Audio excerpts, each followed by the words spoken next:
এবার সবচেয়ে গুরুত্বপূর্ণ প্রকল্প, দুয়ারে রেশন প্রকল্প।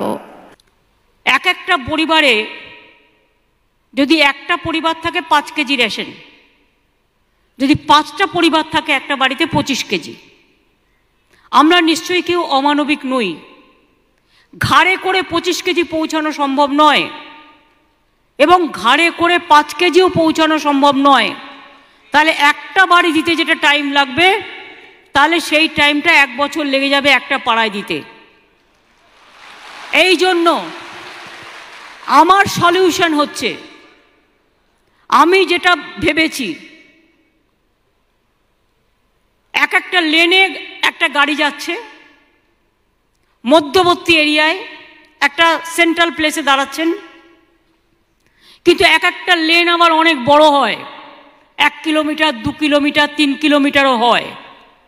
আমি যে পাড়াটায় থাকি হরিশ চ্যাটার্জি স্ট্রিট, অন্তত ওটা 2 কিলোমিটার হবে।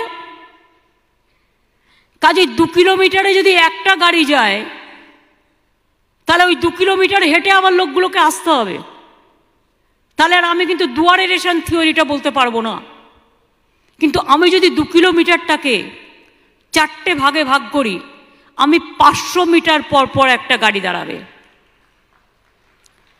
500 মিটার পর পর দাঁড়ালে সেই রাস্তায় 500 মিটারের মধ্যে যারা আছে তাদের আগে খবর দিয়ে দেবেন, তারা রেশন কার্ড নিয়ে আসবে, আপনি দিয়ে দিলেন।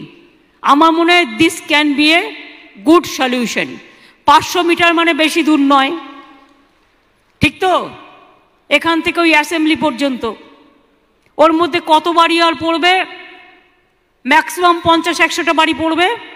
সুতরাং 50-100টা বাড়ি নিন 400 বাড়ি নেওয়ার পরিবর্তে, এবং তাতে আপনাকে বাড়িতে বাড়িতে যেতে হলো না, কিন্তু দুয়ারে রেশনই হলো। কারণ আপনি 500 মিটারের মধ্যেখানে গাড়িটা দাঁড় করালেন এবং সেখানে আগে থেকে SMS দিয়ে দিলেন, আগে থেকে প্রচার করে দিলেন, অমুক দিন এই সময় গাড়িটা আসবে, যাতে সবাই জানতে পারে। তারপরে যদি কেউ মিস করে অন্য পাড়ায় গেলে তাকে রেশনটা কিন্তু আপনি দেবেন, কারণ রেশনটা কিন্তু বাধ্যতামূলক।